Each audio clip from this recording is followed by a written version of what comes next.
Well,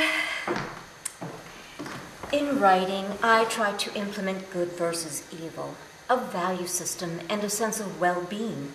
I try to bring to the fore in story form, in everyday living, that we have choices and we need to know that we do.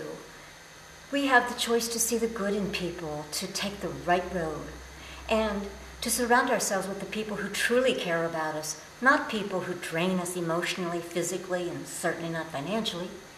Basically, I try to inspire people to live with passion, not just survive, not to spend each day looking at their watches wondering, how much longer must I endure this?